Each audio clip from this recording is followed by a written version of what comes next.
You think there's much difference between touring in Europe and last year you were in the United States? Yeah, really a lot of They all difference. speak English. Yeah. The audiences are different, or? Yeah, sure, of course they are. I mean, in Europe there tends to be really a lot of difference between each country and even each town, you know, in each country, which there is in America. But now I can't see the interview. E. No, I'm the E, You're the and E. he's the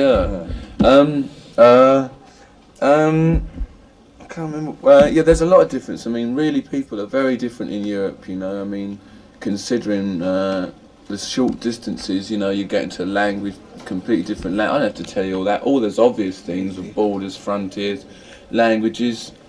But I mean, it's still playing in a hall, you know, to people. Still basically the same. You're still up on A lot of stage Americans playing are to a very live good. audience, you know. It's different though, it is really different, because it's much easier to Live communicate with an American audience, obviously. I mean, like with the Dutch audience, they really mostly speak very good English, whereas like, say in Germany, I mean, I can't say anything very much to the audience because I don't speak German. So the communication is limited to music and gestures. It should be enough, really. How do you feel towards the audience? I mean, I remember a film when the camera was put on stage, and you could see the audience, the way the Stones see the audience, and these people look, I don't know, the people look a bit, CD? I don't know, I don't know. a bit frightening, a bit, Frightening? You should see you from here. yeah.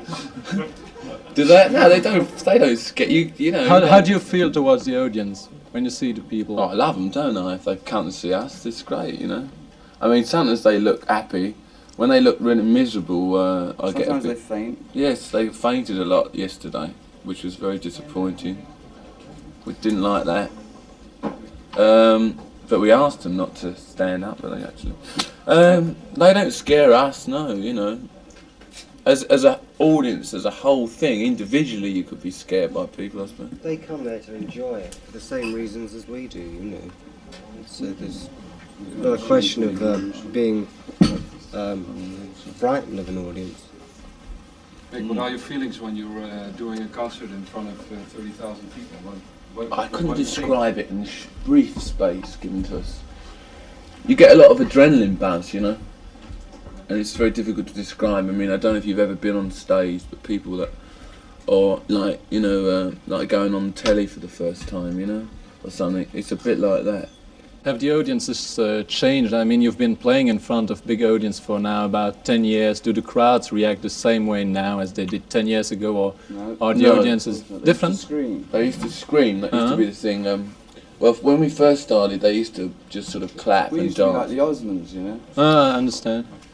Then we got into the scream period, which was in a way very enjoyable, but it got rather boring because you couldn't play. So then we gave up the stage for 2 years.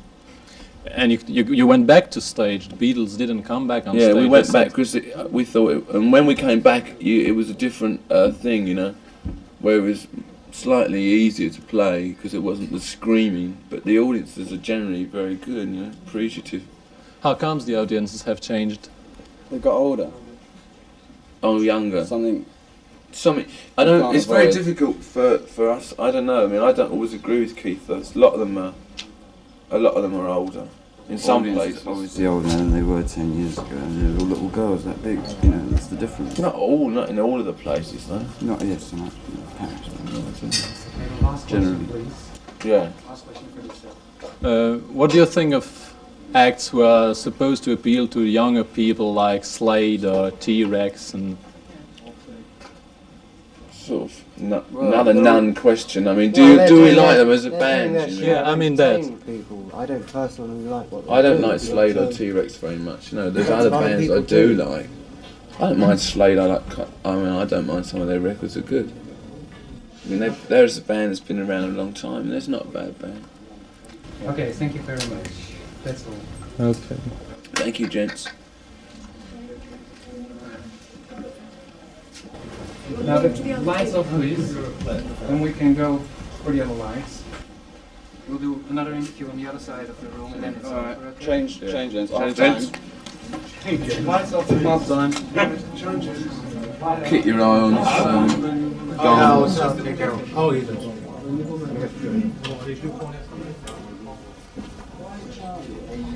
Because he's gone to the shirt. You know, Keith, there's in England kind of an underground top 10 about people that are expected to die soon. Am I on the list? Yeah, you're taking the #1 position in that. Great, How okay, about I'll that? let you know. But how about this? It's a bit morbid, and I don't think you should answer I've that. had rumours like that for years. Do you think it's rubbish? Huh? Do you think Well, it's rubbish? I would never get out Well, there you and never say know when your it's number's rubbish, up. You know, I might walk out of here and get run over. Lou Reed is on the second place. He's very proud of And I it. think you can beat me actually. I see. Yeah, but he is a sort of destructive. But I mean, he thinks about it. I don't think Keith's that kind of person. Nick Cohn, an English I rock. don't like him. Aha. But he wrote about He's a you man. that he was thinking it was Yeah, better for he's you to die in an airplane crash before you were 30. What about Yeah, that? Maybe but I he should mean, he's die just a in an silly airplane little crash. teenager, you know, yeah. You don't think that's valid? I think it's very rude. I think it was a very rude thing. And if Nick Cohn was in this room now, I'd punch his mouth. Why was Japan cancelled? They thought we were too dangerous. Why? They wouldn't Too let famous. They wouldn't let me in. Why not? Specifically me, because I was busted in 1969. Oh yeah, was it because of this? That's what they said, but they're very inscrutable. The thing was that the draggy thing about it was that they said we could play, you know, and they knew we were coming, and then they cancelled it at the last minute after all the tickets had been sold, which is I thought very bad for them to do that. They should have told us earlier we couldn't come, instead of saying yes and then saying no. They do that to us in England though as well, I think. In the New Musical Express, you stated about Eric Clapton that there was a difference between a musician and a performer, and that he was a musician. How do you think that what you are? Oh, I'm a performer, baby. Okay, what's the difference between a performer and a Now musician? you tell me. I mean, Same thing. He's a You musician. invented the difference. You invented well, a different. I Yeah, mean, you made a difference. I made a difference between a performer and a musician. Well, let's say some people are more of a showman than others. Which is, I mean, it's not a matter of good or bad or anything like that. It's just a matter of fact. Some people put on a show, some people just play. You know, it's just as good. Well, Eric, I mean, if he did more shows, you know, he might become a performer because he only recently really started singing. But don't you think it makes a difference in making you more a live concert group and Eric more on records? More someone who plays better on records? Well, it's That's a different correct. thing. Recording is a different thing. You know, you can be a musician and a performer. I didn't say you Different have to for be one or everybody. the other. You can be both. Yeah. Why did you record the last album in Jamaica? Because it's funky, man. And it's something to do with the reggae? No, nothing. At the time, no. Because we just arrived and recorded a record. We didn't even hear any reggae because we were in the studio doing our thing. Later on, when I stayed on, I heard a lot of good reggae. Yeah. Okay. A gossipy question now. There are strong rumors about you that you have a certain relationship with David Bowie. What's true about that? I just met him a few times, that's all. Just good friends. Yes, we're just good friends. Oh, I can imagine because he's very attractive. You might find him attractive. No, you don't. I don't know, in the morning it doesn't look that good. First thing in the morning, with all that makeup off, the illusion wears off.